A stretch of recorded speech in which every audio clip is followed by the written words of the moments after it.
JUI fake کے ترجمان ہمارے ساتھ موجود ہیں۔ حافظ صاحب بہت شکریہ، آپ نے بول نیوز کے لیے وقت نکالا۔ انتہائی افسوسناک واقعہ ہوا، آپ کے درجنوں کارکنان کی جانیں چلی گئیں، بہت سارے زخمی بھی ہیں۔ اس کنونشن میں حافظ صاحب آپ بھی تشریف لے جانے والے تھے؟ بالکل، اس میں کوئی حقیقت نہیں ہے۔ اس کنونشن میں نے بھی شرکت کرنی تھی اور یہ تاریخ بھی انہوں نے مجھ سے لے کے طے ہوا تھا۔ مولانا ضیاء اللہ جان صاحب آج ان کی شہادت ہوئی ہے، جو خار شہر کے اور تحصیل کے امیر کے باجوڑ کے، وہ بھی اس دھماکے میں شہید ہوئے۔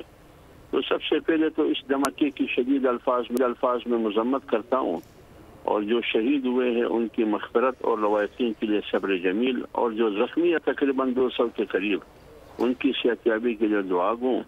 اور ساتھ یہ مطالبہ بھی ہے کہ خیبر پختونخوا کی نگران حکومت، وزیر اعلیٰ اور گورنر سے مطالبہ ہے، اسی طرح وزیر اعظم سے بھی، شہباز شریف سے، کہ ان زخمیوں کے علاج معالجے کے لیے ایک ایئر ایمبولینس مہیا کیا جائے اور پشاور منتقل کیا جائے۔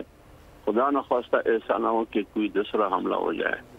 اور تیسری بات یہ ہے کہ سرکاری مشینری، سیکورٹی فورسز ادارے، میں کہتا ہوں کہ انہوں نے غفلت کا ارتکاب کیا ہے، وہ سیکورٹی دینے میں ناکام ہو چکے ہیں۔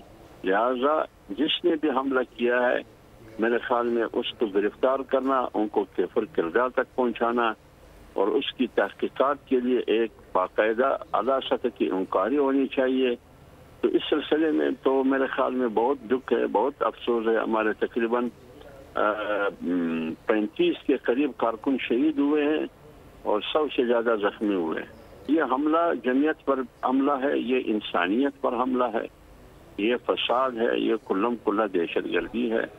اس کی جتنی بھی مذمت کی جائے گا۔ ٹھیک ہے حافظ صاحب، بہت شکریہ۔ ڈیجیٹل لون سکیم، عوام کو قرضوں کے جال میں پھنسا کر لوٹنے والے بھیڑیے بے نقاب۔ بول کی کاوشیں بارآور ثابت ہو گئیں، آن لائن قرض مافیا کے گرد گھیرا تنگ ہو گیا ہے۔ بول نے دیا اپنے عوام کا ساتھ، اٹھائی اس اسکیم کے خلاف آواز۔ بول کی ڈیجیٹل لون سکیم کے خلاف آگاہی مہم کی سب سے بڑی ٹرانسمیشن 59% عوام نے دیکھی اپنی اسکرین پر، کیونکہ بول ہے پاکستان کا نمبر 1 نیوز چینل۔ سبسکرائب کریں اور بیل دبائیں تاکہ کوئی خبر رہ نہ جائے۔